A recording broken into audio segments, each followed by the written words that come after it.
Halo, bismillahirrahmanirrahim. Assalamualaikum warahmatullahi wabarakatuh. Waalaikumsalam warahmatullahi wabarakatuh. Waalaikumsalam warahmatullahi wabarakatuh. Ini semua sehat ya?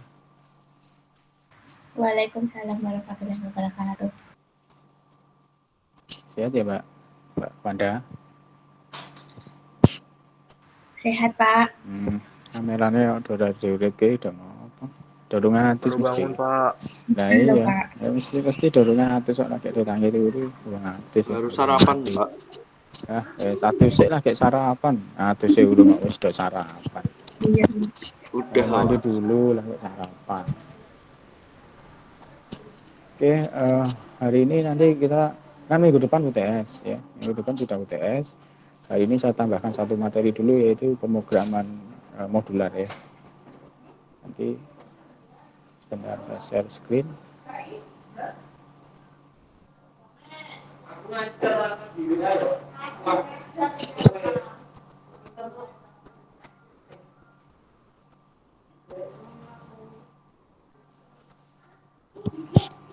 Baik, pemrograman modular. Pemrograman modular ini adalah konsep dari pemrograman ya, konsep pemrograman yang membagi pekerjaan program itu menjadi beberapa modul atau subprogram ya, menjadi beberapa modul atau subprogram untuk menangani tugas yang lebih spesifik.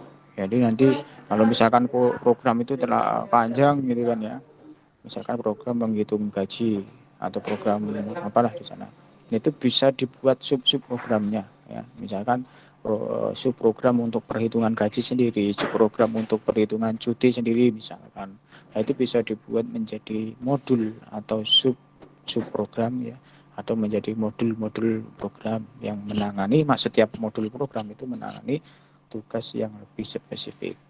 Nah, keuntungan dari pemrograman modular atau modular programming ini adalah yang tadinya program atau instruksi dari program itu panjang ya, maka dengan menggunakan program atau dengan modular programming, maka program yang tadinya panjang itu akan mudah dibaca ya, karena masing-masing pekerjaan itu dibuat sub-sub program, dikelompok-kelompokkan ya, dibuat menjadi sub-sub program atau modul-modul program yang sesuai dengan modul tersebut ya, modul program tersebut akan menangani kasus yang berbeda-beda atau sesuai dengan kasus masing-masing. Selain itu, bila terjadi kesalahan, ya, keuntungan dari menggunakan pemrograman modular ini, ya, apabila terjadi kesalahan dalam program, maka akan mudah dalam melakukan pembetulan karena sudah dikelompokkan ya, sudah dikelompokkan menjadi sub-sub program, sehingga apabila terjadi kesalahan maka akan lebih mudah dalam melakukan perbaikan atau pembetulan kesalahan yang karena kesalahan akan lebih terfokus pada modul tertentu ya. Ini yang udah nanti di di bahasa kali ini menyediakan dua jenis pemrograman modular, yaitu dengan menggunakan prosedur dan function. Nah, untuk pertemuan kali ini ya, wah Wanda sudah cantik ini, sudah siap-siap nih menggunakan ya. Ayo liane dong buka kamera. Ayo Wanda satu Wanda buka kamera ya. Liane ini dorong atus. Liane lah kayak do tangi turu, do kemulan mestinya ya. Oke, nanti ya, jadi ada dua jenis pemrograman modular, yaitu dengan menggunakan prosedur dan function. Ya, untuk kali ini kita akan bahas yang prosedur dulu ya, nanti function kita lanjutkan setelah UTS. Prosedur ya. Prosedur ini berguna untuk mengumpulkan ya beberapa statement atau kalau program ya, atau instruksi dalam satu blok yang nanti dapat dijalankan ya. Blok statement atau beberapa statement yang dikelompokkan menjadi dalam satu blok itu dapat dijalankan dengan cara menuliskan nama prosedurnya ya. Nah, untuk mendeklarasikan prosedur ya, prosedur itu ada dua jenis, yaitu prosedur dengan menggunakan parameter dan prosedur tanpa parameter atau prosedur non parameter. Nanti kita lihat. Yang pertama prosedur non parameter ya, prosedur tanpa ada parameternya. Jadi bentuk umumnya seperti ini. Jadi diawali dengan perintah atau kata prosedur ya, prosedur ya. Kemudian spasi nama prosedurnya. Nama prosedur ya diusahakan sesuai dengan kasus yang akan ditangani di prosedur tersebut. Ya, misalkan prosedur hitung gaji, misalkan prosedur hitung luas segitiga, misalkan. Nah, ini disesuaikan dengan kasus yang akan diselesaikan dalam prosedur tersebut. Yaitu prosedur spasi nama prosedur. Nama prosedur tidak boleh pakai spasi dan seperti aturannya seperti judul program ya. Jadi judul program itu kan tidak boleh pakai spasi, tidak boleh diawali dengan angka dan seterusnya. Ini ya, dan setelah prosedur, nama prosedur diawali dengan begin dan diakhiri dengan n titik koma.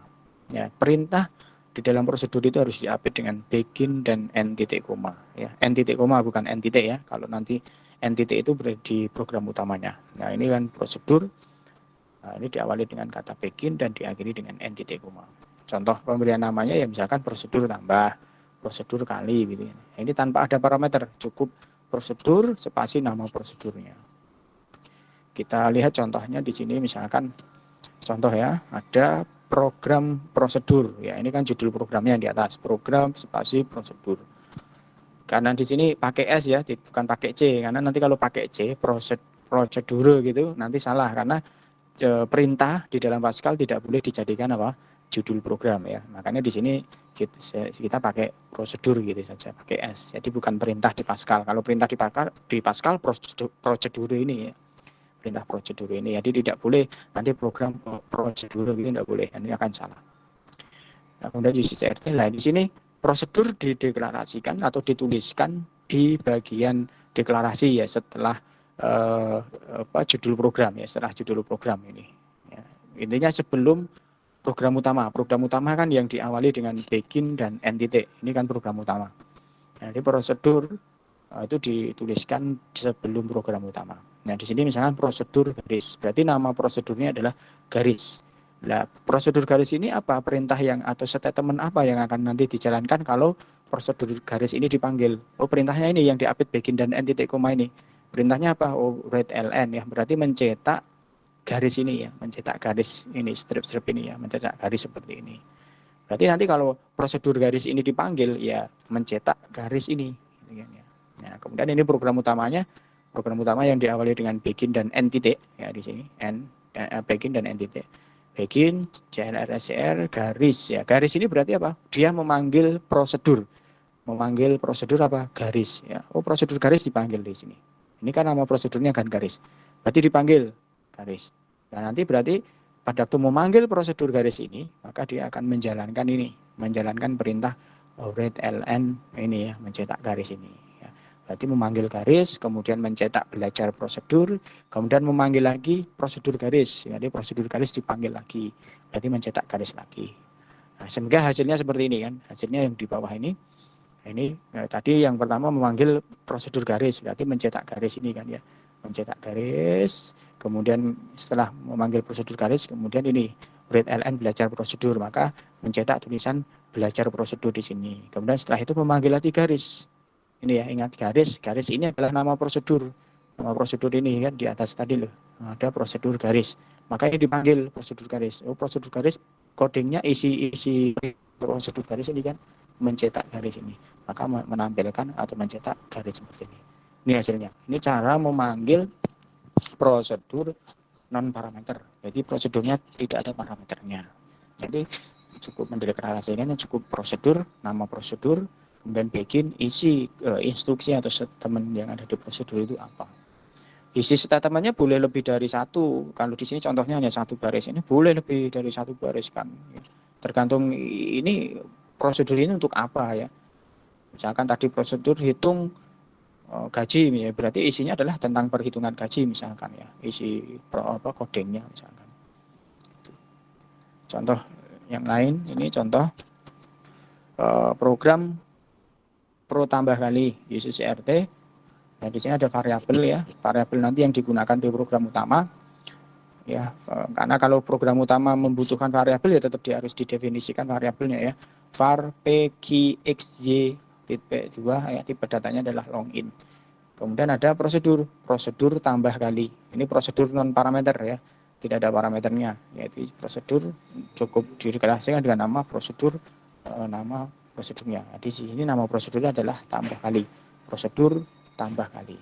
Bikin P.2 sama dengan X plus Y. Ya. Kemudian Q.2 sama dengan X dikalikan Y. Kemudian read ln X, ya cetak variabel X, dengan digabung dengan mencetak tanda simbol plus ini yang diapit tanda kutip ya, kemudian koma bawah ya, dengan digabung dan mencetak si variabel Y, koma dengan mencetak simbol sama dengan ini, terus koma dengan mencetak nilai variabel P ini. Ini isi dari prosedur tambah kali ya. Yang kedua, perintah yang kedua ini sama. Read ln cetak variabel X, kemudian tambah simbol bintang ya kali, kemudian mencetak variabel Y, dan mencetak simbol sama dengan dan mencetak simbol key. Ini isi di prosedur tambah kali. Dan program utamanya yang bikin dan end titik CLR SCR write ya, mencetak teks X sama dengan, kemudian read ln ya, user disuruh menginputkan suatu nilai, nanti nilai disimpan di variabel X ya. Kemudian read Y sama dengan kemudian user disuruh menginputkan nilai, read ln, nanti nilai yang diinputkan oleh user disimpan di variabel Z ya. Kemudian setelah diinputkan nilai variabel X dan nilai variabel Z, kemudian memanggil prosedur tambah kali ya, memanggil prosedur tambah kali. Misalkan contoh di sini misalkan X itu diinputkan 6, Z diinputkan 7 ya, misalkan X ya, user menginputkan X diinputkan 6, Z diinputkan nilai 7, maka jika X nilainya 6, Z nilainya 7, kemudian memanggil prosedur tambah kali ya, memanggil prosedur tambah kali di sini ya, memanggil prosedur tambah kali, kemudian bikin P.2 sama dengan X plus Y. X-nya berapa? Tadi sudah diinputkan oleh user di sini. X nilainya 6, Y-nya 7. Maka P.2 sama dengan berarti ya 6 ditambah 7. Berarti nilainya P adalah 13, 6 ditambah 7. Nah, di sini 6 tambah 7, 3, sama dengan ini. Ini keliru, ini harusnya sama dengan. Nah, kan ini mencetak. Ini kan mencetak, ini kan X 6, terus ditambah mencetak Y, Y-nya 7, sama dengan mencetak P-nya adalah 13. Kemudian yang kedua Q.2 sama dengan X dikalikan Y, X-nya 6, Y-nya 7, berarti 6 dikalikan 7, 42. Maka cetak X6 ya, sama cetak simbol bintang, kemudian cetak Y, Y-nya adalah 7, sama dengan Q-nya adalah 6 dikalikan 7, 42. Itu ya. Ini contoh cara memanggil prosedur non parameter. Sekarang kita lanjutkan. Nanti untuk latihan dicoba sendiri ya setelah ini ya. Karena nanti habis ini saya akan ada rapat sebentar, nanti jam 9. Jadi ini saya lanjutkan dulu, terus nanti untuk latihannya bisa dicoba sendiri ya. Kemudian kita lanjutkan prosedur parameter ya. Ada parameternya. Kalau tadi prosedur non parameter jadi cukup prosedur nama prosedur. Ya, sekarang ada parameternya.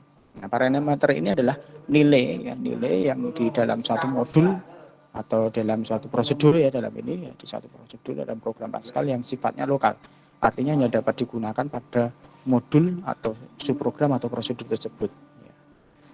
Contoh mendeklarasikannya seperti ini ya. Prosedur spasi nama prosedur dalam kurung daftar parameternya, nama parameternya apa saja ya. Kemudian bikin statement perintah yang dijalankan di prosedur dengan titik koma. Contohnya misalkan prosedur kali dalam kurung ya, parameternya ada parameter A, B, tipe data parameter A dan B itu adalah bit. Misalkan.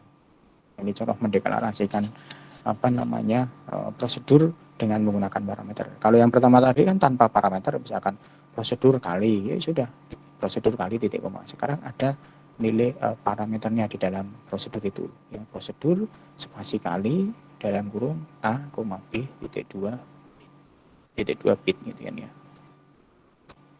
Sekarang contoh kalau tadi yang program tambah kali tadi dirubah menggunakan prosedur parameter dengan menggunakan parameter seperti ini ya. var p q x y long in, kemudian prosedur tambah kali dalam kurung ada parameter a dan parameter b, tipe datanya adalah long in. Ya. Kemudian begin, ya, p titik 2 sama dengan a plus b, q titik 2 sama dengan a dikalikan b. Kemudian ini isi di prosedur tambah kali ya. Kemudian urit ln a, kemudian simbol plus mencetak variabel b, kemudian simbol sama dengan dan p. Kemudian cetak variabel a, simbol tanda bintang, variabel b, simbol sama dengan dan variabel q. Ini program utamanya begin, clrsr, urit x, ya nanti user disuruh menginputkan nilai disimpan di variabel x, kemudian user disuruh menginputkan nilai yang nanti disimpan di variabel y. Ya, kemudian cara memanggilnya seperti ini, tambah kali dalam kurung dengan mengirimkan nilai yang nanti akan dikirim ke variabel ke parameter a dan b ini. Makanya cara memanggilnya adalah tambah kali dalam kurung x, y. X, y ini adalah nilai yang didapatkan di program utama. Ya, misalkan user menginputkan nilai x diinputkan oleh user 6. Kemudian inputkan nilai y diinputkan oleh user 7. X-nya 6, Y-nya 7. Maka di sini memanggil prosedur tambah kali dipanggil tambah kali dalam kurung dengan mengirimkan nilai parameter itu x, y, nilainya x 6, nilainya y 7. Maka nilai x ini sama dengan nilainya a ya. A berarti a ini nilainya a ini sama dengan nilainya x, kemudian nilainya b ini sama dengan nilainya z. Kalau a tadi 6, x-nya 6, maka nilai a ini juga 6. Kemudian kalau z-nya ini 7, maka nilainya b ini adalah 7. Sehingga a menjadi 6, b menjadi 7. Kemudian dijalankan di prosedur ini. P titik 2 sama dengan a plus b, a-nya 6, b-nya 7. Maka p sama dengan 6 ditambah 7. Q titik 2 sama dengan a dikalikan b, a-nya 6, b-nya 7. Maka 6 dikalikan 7. Ya gitu ya, maka cetak a-nya 6 ditambah b, b-nya 7, maka P-nya ini kan A tambah 7 berapa? 13. Ya, makanya sini A6 ditambah 7 tetap 13 ya.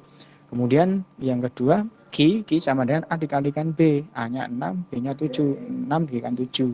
Sehingga di sini 6 bintang 7, maka sama dengan Q. Q-nya berapa? 42. Ini ya. Jadi ini nilainya A kan dikirim dari program utama di sini. Karena dipanggil prosedur tambah kali dipanggil melalui program utama dengan mengirim nilai parameter x, y. X-nya sudah diinputkan oleh user 6, Y-nya sudah diinputkan oleh user 7. Maka nilainya x 6, Y-nya 7. Berarti nilai x ini sama dengan nilainya A, nilainya Y ini sama dengan nilainya B. Maka A-nya 6, B-nya 7. Ini cara menggunakan prosedur parameter. Gitu ya, bisa dipahami Mbak Wanda? Mbak Wanda bengong ini. Ngelah kita ini. Sarapan sih Mbak Wanda. Permisi, Ya. boleh tanya? Hah? Ya silakan Mas Kevin. Mas Yang Navin ya. prosedur tambah kali yang A, B itu udah otomatis nanti ke proses XY. Yang mana? Yang ini? Enggak, yang bawah Pak. Yang long in Yang? tambah kali A, B. Ini? Itu udah otomatis sama nanti ke proses X, Y. Ya, karena di sini kan dipanggil ini. Dia kan di program utama kan di sini yang begin dan end titik ini kan. Dia di program utama memanggil prosedur tambah kali. Tambah kali kan prosedur ini. Ya, tambah kali ya dipanggil prosedur tambah kali dalam kurung dengan mengirimkan nilai parameter x, y. X-nya tadi diinputkan oleh user 6 misalkan ya. Kemudian jadi diinputkan oleh user 7. Maka nilai x ini berarti dikirim ke nilainya A. Berarti A sama dengan nilainya x. Kemudian B ini nilainya sama dengan Y.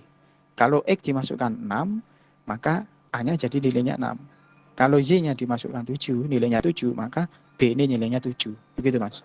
Terima kasih Pak. Ini tergantung dari nanti di program utama diinputkan berapa. Kalau misalkan user menginputkan X itu 10, berarti nilainya X 10, berarti nilainya A juga 10. Kalau Y dimasukkan 12 misalkan, maka Y ini kan 12. Maka nilainya B ini juga sama dengan Y kan, berarti 12 nilainya B. Begitu Mas. Itu ya. Iya, baik Pak, terima kasih. Oke. Yang lain? Tidak ada ya. Oke, sekarang nanti kita lihat sekarang. Ini contoh prosedur yang tak menggunakan parameter tadi ya. Contoh lagi bisa dilihat, dicermati. Ada prosedur hitung. Ya, nama prosedurnya berarti hitung. Parameternya adalah parameter A, B, dan C. Tipe data dari parameter A, B, C ini integer. Kemudian isi program, isi instruksi yang ada di atau statement yang ada di prosedur hitung adalah ini. C.2 sama dengan A plus B, kemudian cetak tulisan nilai di prosedur, kemudian cetak tulisan nilai A, kemudian mencetak variabel A, ya, nilai variabel A, kemudian nilai variabel B, kemudian nilai variabel C. Ini program di prosedur itu. Kemudian ini program utamanya, ya, ingat harus dibedakan berapa prosedur itu dituliskan di atas program utama. Nah, ini program utamanya yang diawali dengan begin dan end titik, ya. Kalau prosedur kan prosedur kemudian ada begin dan end titik koma. Ini program utamanya. Di program utama kita membutuhkan variabel ada x, y, z. Variabel x, y, z tipe data integer. Begin, clr, scr, kemudian read nilai x, ya, mencetak tulisan nilai x, kemudian user disuruh menginputkan nilai. Nanti kalau menginputkan nilai disimpan di variabel x. Kemudian yang kedua juga sama, mencetak tulisan nilai y, kemudian user disuruh menginputkan nilai. Nanti pada waktu user menginputkan nilai disimpan di variabel y. Kemudian yang ketiga baris perintah cetak, ya, tulisan nilai z sama dengan, kemudian user disuruh menginputkan nilai. Pada waktu nanti user menginputkan nilai disimpan di variabel z. Ya. Kemudian memanggil variabel hitung, kemudian dengan mengirimkan variabel mengirimkan parameter dari program utama yaitu x, y, z. Misalkan coba lihat, kalau user menginputkan nilai x itu 5 atau 3, y-nya diinputkan 4, z-nya diinputkan 5, ya. Ingat ya, dicatat. Pada waktu misalkan user menginputkan nilai x-nya 3, kemudian user menginputkan nilai z-nya 4, kemudian user menginputkan nilai z-nya 5. Kemudian memanggil prosedur hitung. Prosedur hitung dalam kurung x, y, z. Berarti dengan mengirimkan parameter x, y, dan z. X-nya tadi nilainya 3, y-nya nilainya 4, z-nya nilainya 5. Ya kan? Nah, setelah dipanggil, berarti nilai A-nya berapa?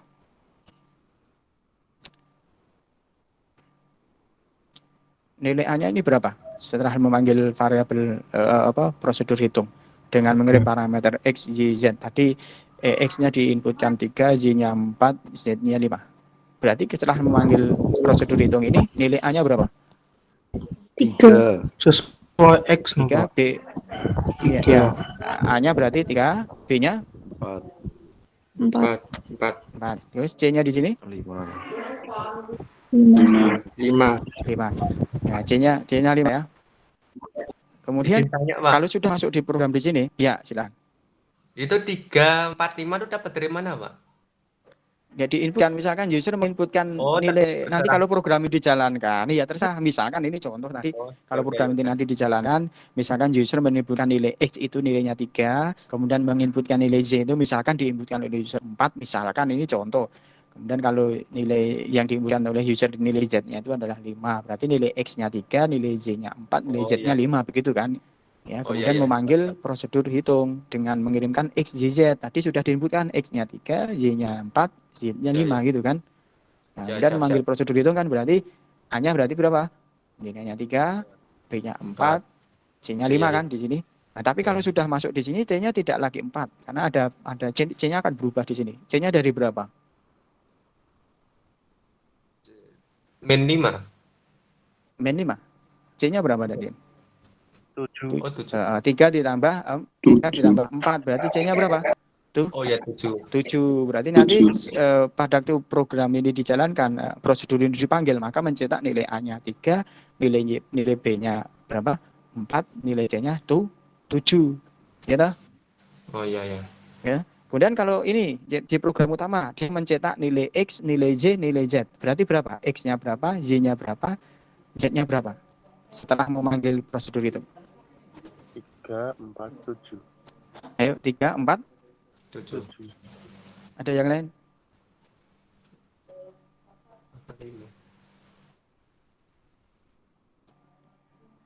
Nah, ini tetap ya di program utama nilai X, Y, Z-nya tetap X-nya 3, Y-nya 4, Z-nya tetap 5. Nah, ini hasilnya seperti ini ya. Jadi setelah ini kan nilai X-nya misalkan 3, Y-nya 4, dan Z-nya misalkan 5 misalkan. Maka setelah masuk di prosedur, maka nilai A-nya 3, B-nya 4, nilai C-nya 7 di prosedur ya. Di proseduran di sini nih. Nah, setelah sampai di prosedur nilai C-nya berubah menjadi 7.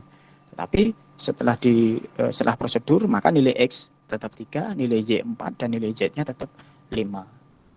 Ya, ini yang parameter.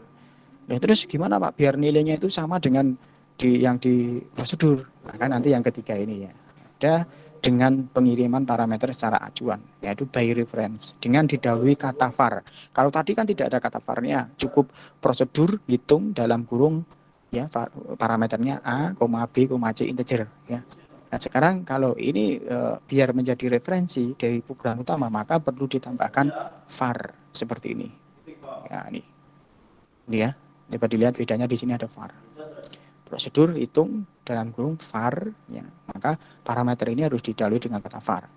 Nanti bisa menjadi referensi ke program utama. Artinya nanti nilainya A dengan nilainya X di sini sama, nilainya B dengan nilainya Z. Di sini juga sama, nilainya C dengan nilainya Z ini sama. Contoh tadi misalkan kalau dengan menggunakan kata var ya dari parameter reference seperti ini dengan didahului dengan kata var. Misalkan tadi user menyebutkan X-nya 3, Y-nya 4 dan Z-nya 5. Kemudian memanggil prosedur hitung dengan mengirim parameter X, Y, dan Z. Nah, berarti X-nya 3, Y-nya 4, Z-nya 5. Ya, kemudian dipanggil ini kan, berarti di sini A-nya nilainya 3, B-nya 4, 5, C-nya 5 kan. Kemudian setelah masuk di program prosedur di sini, maka C berubah menjadi C sama dengan A plus B. A-nya 3, B-nya 4, berarti C-nya 7. Maka cetak nilai A-nya 3, nilai B-nya 4, nilai C-nya 7. Berarti A-nya 4, B-nya 3, C-nya menjadi berapa? 7. Maka dalam hari ini nilai sama. X berubah, X-nya tetap sama dengan A, berarti tetap 3. Y-nya sama dengan B, berarti tetap 4. Z-nya sama dengan C. C-nya berubah menjadi berapa? C-nya berubah menjadi berapa? 7. Berarti C-nya 7, maka Z-nya akan berubah menjadi 7. Sehingga hasilnya seperti ini. Nah, ini sama. Jadi yang di dalam prosedur A-nya 3, B-nya 4, C-nya 7. Ya, di dalam program utama setelah di prosedur, maka X-nya 3, Y-nya 4, dan Z-nya adalah 7. Bisa dipahami? Bisa, Pak. Bisa ya. Kalau tadi tanpa var kata ya. Kalau tadi yang tanpa var maka nilainya ini tidak sama ya. Ya, kan tanpa var ini maka nilai ini pada waktu nilai di prosedur ini berubah, nilai parameter di prosedur ini berubah, maka di program utama tidak akan berubah. Variabel ini tidak akan berubah. Ya, X, Y, Z-nya tidak akan berubah. Tetap sama yang ada di program utama.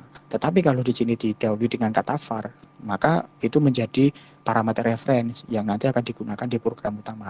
Seperti ini kalau didahului dengan kata var, maka ini parameter yang ada di prosedur ini akan menjadi reference di program utama. Artinya nanti nilainya parameter ini apabila mengalami perubahan di dalam prosedur maka akan dikirim ke program utama di sini sehingga nanti nilai A ini akan sama dengan nilainya X.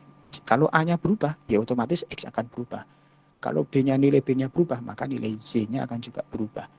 Kalau C-nya berubah nilainya, maka nilai Z di sini juga akan ikut berubah. Itu kalau didahului dengan kata var, yaitu menjadi parameter reference. Begitu ya.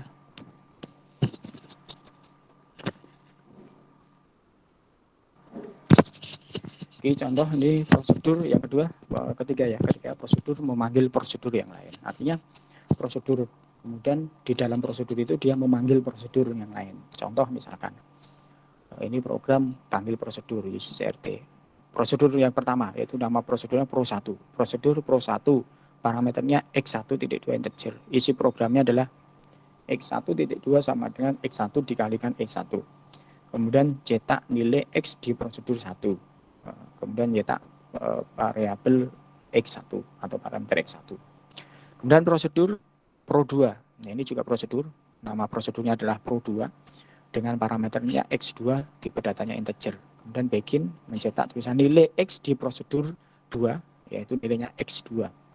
Kemudian pro 1. Nah ini pro 1 ini apa? Dia memanggil prosedur lain. Ya. Pro 1 kan nama prosedur ini, nama prosedur pro 1. Dia dipanggil di prosedur pro 2. Nah, jadi prosedur pro 2 ini di dalamnya dia memanggil prosedur 1. Prosedur pro 1 ini. Pro 1 dengan mengirimkan nilai variabel parameternya adalah X2. Ya. Ya, kemudian ini program utamanya, kita lihat program utamanya, ada variabel X tipe data integer, kemudian break masukkan nilai X. Ya, user disuruh menginputkan nilai, nanti disimpan di variabel X. Misalkan user menginputkan nilai X-nya adalah berapa?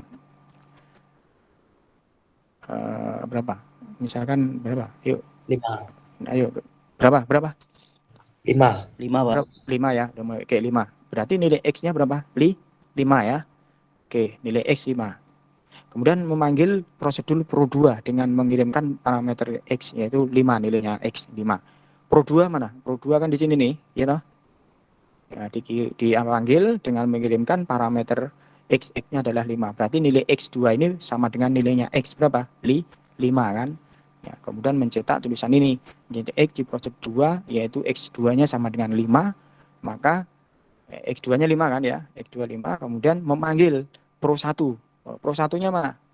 Di sini kan, dengan mengirimkan nilai parameternya adalah X2. X2 ini nilainya tadi 5. Berarti memanggil ini pro 1 ini. Pro 1 X2 dengan mengirimkan parameter X2 ya. X2 nilainya 5, berarti X2 ini nilainya sama dengan X1 di sini. X1 berarti nilainya sama dengan berapa? 5. Ya, kemudian isi programnya adalah X1 tidak sama dengan X1 dikalikan X1. X1 sama dengan nilainya sama dengan X2 yaitu 5. Maka 5 dikalikan 5. Nilai X di prosedur 1 adalah berapa? 25, Pak. 5 kali 5 kan 25. Itu hasilnya adalah 25 ya. Nanti hasilnya ini dulu ya. Nilai X di prosedur 2 5. Kemudian memanggil di sini nilai X di prosedur 1 sama dengan berapa? 25. Itu kalau dimasukkan 5. Kalau dimasukkan 12 ini ya. Ini contohnya dimasukkan 12. Tapi kalau dimasukkan 12 kan nilai X di prosedur 2 adalah 12. Kemudian nilai X di prosedur 1 kan 12 dikalikan 12. Berapa? 144. Gitu ya. Itu memanggil prosedur yang lain. Oke, prosedur tersarang. Artinya prosedur tersarang itu prosedur di dalamnya ada prosedur ya. Seperti kemarin kan perulangan tersarang atau perulangan bersarang kan. Perulangan di dalamnya ada perulangan. Misalkan for di dalamnya ada for gitu kan ya. While di dalamnya ada while gitu ya. Repeat di dalamnya ada repeat, itu kan perulangan bersarang.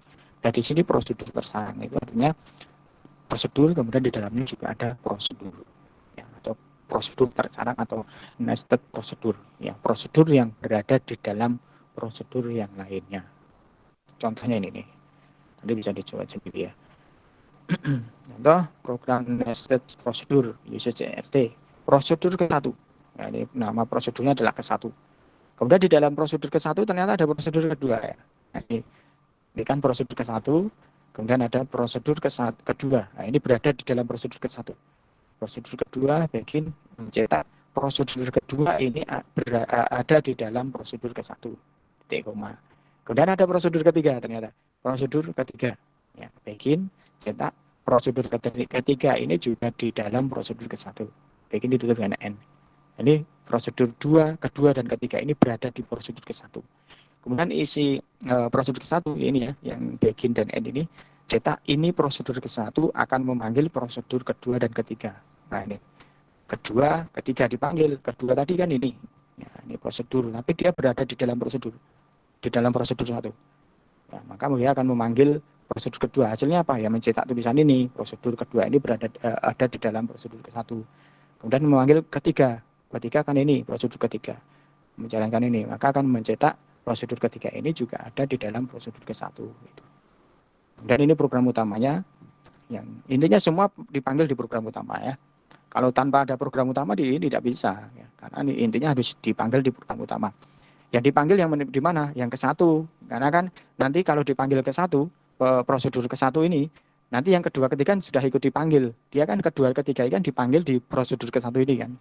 Jadi di program utama cukup memanggil prosedur ke-1 ya. Ke-1 kan ini sudah dipanggil ke-1. Ini isinya kan ini semua ini. Ya, ini sini. Ini tadi memanggil kedua, ketiga. Mencetak ini prosedur ke-1 akan memanggil prosedur kedua dan ketiga. memanggil prosedur kedua, memanggil prosedur ketiga, begitu. Hasilnya kira-kira seperti ini. Ini program di modul utama akan memanggil prosedur ke-1. Ini prosedur ke-1 akan memanggil prosedur kedua dan ketiga. Itu kan ya. Prosedur kedua ini ada di dalam prosedur ke-1. Prosedur ketiga ini juga berada di dalam prosedur ke-1. Ini semua kan tadi. Itu kira-kira. Ini ya, tadi prosedur di dalam prosedur.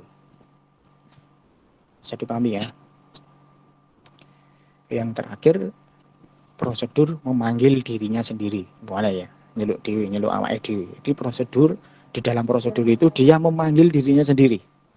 Memanggil prosedur tersebut sendiri. Nah, prosedur memanggil dirinya sendiri ini merupakan suatu prosedur yang memanggil atau menggunakan prosedur itu juga. Ya, biasanya dikenal dengan nama recursion, ya, rekursi. Nah, ini biasanya dihindari karena proses rekursi ini membutuhkan lebih banyak memori dalam komputer. Tapi intinya prosedur memanggil dirinya sendiri. Ya, contohnya seperti ini misalkan. Ini contoh program rekursi prosedur. Prosedur rekursi, nama prosedurnya adalah rekursi. Begin, isinya adalah i.2 sama dengan i+1. Read ln mencetak tulisan Pascal. Kemudian ini ada decision if jika i kurang dari 10 maka rekursi. Ya, rekursi apa? Prosedur kan? Dia sendiri kan, namanya dia sendiri kan. Artinya jika i itu kurang dari 10 maka memanggil rekursi, memanggil prosedur rekursi. Rekursi siapa? Ya dia sendiri. Berarti dia dipanggil sendiri gitu kan ya. Gitu kan ya. Ini prosedurnya. Kemudian ini program utamanya. Ya, dipanggilnya rekursi ini pertama dipanggil di program utama dulu kan, harus ada program utama. Program utama CR i awalnya 0 ya, nilai i variabel i itu awalnya nilainya adalah 0. Kemudian memanggil rekursi yang mana? Ini dipanggil ini. Kemudian i.2 sama dengan i+1. Berarti i-nya awalnya 0. Berarti 0 tambah 1 ya. 0 tambah 1 berarti nilainya i-nya adalah 1. Kemudian mencetak tulisan Pascal. Kemudian 1 kan. Apakah if i kurang dari 10, apakah 1 kan nanti i-nya tadi 1 itu kurang dari 10? Ya, kalau betul berarti rekursi, memanggil dirinya sendiri, memanggil rekursi ini. Memanggil prosedur rekursi kan namanya sendiri. Berarti dipanggil kembali lagi menjalankan prosedur itu. Berarti nilai i-nya adalah i tambah 1, berarti 1 tambah 1 berarti 2. Kemudian cetak Pascal. Kemudian if 2 kurang dari 10, iya, betul, jalankan lagi. Begitu seterusnya sampai nilai i itu lebih besar dari 10. Artinya dia mencetak tulisan Pascal sebanyak 10 kali. Ini dijalankan seperti ini kalau dijalankan hasilnya. Mencetak tulisan Pascal sebanyak 10 kali. Jadi dengan menggunakan konsep rekursi. Yaitu dengan memanggil dirinya sendiri. Gitu ya. Nah, ini biasanya dihindari karena semakin berulang memanggil dirinya sendiri akan banyak memakan memori di komputer. Ini konsep rekursi atau memanggil prosedur yang memanggil prosedur dia sendiri. Itu cukup, ada pertanyaan? Cukup, Pak. Kalau tidak ada ini kalau tidak ada pertanyaan ini untuk latihan UTS-nya ya, untuk belajar. Nanti silakan dicoba. Buatlah algoritma dengan bahasa natural, pseudocode, flowchart dan kode program dengan Pascal ya. Untuk kasus berikut, yang pertama menghitung konversi suhu dari Celsius ke Reaumur ke Fahrenheit dan Kelvin. Ya, contoh misalkan yang diinputkan adalah Celsiusnya, user disuruh menginputkan derajat Celsiusnya. Misalkan user menginputkan 100, berarti 100 derajat Celsius. Nah, 100 derajat Celsius itu ada berapa reaumur? 100 derajat Celsius itu ada 80 reaumur, Fahrenheit-nya 212 dan Kelvin-nya 373. Rumusnya gimana untuk mencari reaumur, Fahrenheit dan Kelvin kalau diketahui Celsius? Ya mungkin yang dulu dari IPA sudah tahu ya. Untuk mencari reaumur rumusnya adalah kalau diketahui derajat Celsiusnya, maka rumus untuk mencari reaumur adalah 4/5 dikalikan derajat Celsiusnya. Untuk mencari Fahrenheit, maka 9/5 dikalikan derajat Celsius ditambah 32. Untuk mencari Kelvin, maka derajat Celsius ditambah 273. Ini. Kalau dimasukkan derajat Celsiusnya 80, ya tinggal dihitung. 80 kan berarti reaumurnya maka 4/5 dikalikan 80. Ya, tinggal dihitung. Nanti ketemu berapa reaumurnya. Fahrenheit-nya juga sama, 9/5 dikalikan 80 ditambah 32. Ya, kalau Kelvin-nya berarti 80 ditambah 273, begitu. Itu ya, itu kasus pertama. Kemudian yang kedua, menghitung konversi nilai dari suatu angka ke dalam kilogram, ons, dan gram. Contoh, jika dimasukkan angka, jadi jika user memasukkan angka 1550 ya dalam gram ya yang dimasukkan ini, maka angka tersebut akan dikonversi menjadi ada 1 kilogram, 5 ons, dan 50 gram. Ya, catatan di sini bahwa 1 kilogram itu ada 1000 gram. 1 on itu ada 100 gram. Ya, maka 1550 maka ada 1 kilo. Ya, karena 1000 kan 1 kilo. Ya. Kemudian ada 5 on. Sisanya kan 5 on. Dan sisanya ada 50 gram. Nanti tolong nanti dicari bagaimana membuat algoritmanya dan kode programnya ke dalam Pascal. Kemudian yang ketiga, mendeteksi angka yang diinputkan. Apakah angka yang diinputkan itu termasuk angka negatif, angka positif, atau angka 0. Angka negatif itu kalau angka yang kurang dari 0. Angka positif jika angka itu lebih dari 0. 0 berarti kalau jika angka itu sama dengan 0. Nah, user menginputkan nilai, ya, maka muncul angka tersebut negatif, angka tersebut positif, angka tersebut 0 misalkan. Buatkan flowchart dan seterusnya sampai dengan kode program. Kemudian yang ketiga, menghitung faktorial dari suatu bilangan. Contoh misalkan dimasukkan 5, maka 5 faktorial itu ada 120. 5 faktorial itu kan 5 dikalikan 4 dikalikan 3 dikalikan 2 dikalikan 1 ya. Kalau 3 faktorial berarti ada 6. Kan 3 dikalikan 2 dikalikan 1 itu 3 faktorial. Kalau 6 faktorial berarti 6 dikalikan 4 6 dikalikan 5 dikalikan 4 dikalikan 3 dikalikan 2 dikalikan 1 gitu ya. Terserah user menginputkan berapa nilainya, maka akan difaktorialkan. 10 berarti 10 faktorial. Maka 10 faktorial itu ada berapa? 10 dikalikan 9, dikalikan 8, dikalikan 7, dan seterusnya sampai dikalikan 1. Itu untuk menghitung faktorial suatu bilangan. Kemudian yang kedua, soal yang kedua, buatlah program untuk menghitung luas dan keliling lingkaran dengan menggunakan konsep prosedur. Jadi untuk hitung luas dan keliling lingkarannya dengan menggunakan prosedur. Jadi misalkan prosedur hitung luas atau prosedur hitung luas dan keliling misalkan, atau prosedur hitung luas, prosedur hitung keliling misalkan. Kemudian dipanggil di program utama itu dengan menggunakan konsep prosedur. Begitu kira-kira untuk pelatihan UTS-nya untuk persiapan UTS. Itu ya, ada pertanyaan?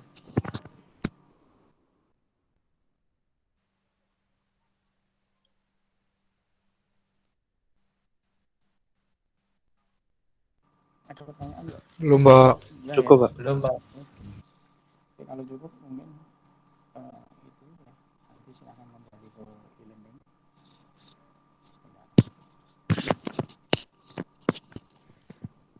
Oke, silakan nanti kembali ke e-learning untuk melakukan presensi dan download materinya untuk bisa buat latihan dan mengerjakan soal latihan UTS-nya juga ya. Nanti bisa untuk dicoba dikerjakan. Iya, Pak. Oke gitu. Mbak Wanda ada pertanyaan dah? Tidak. Sarapan belum? Sudah. Oh, wes, nek urung ala tukak wis soto. Dah ya, Mas Atta, Mas Atta Halilintar. Atta Halilintar.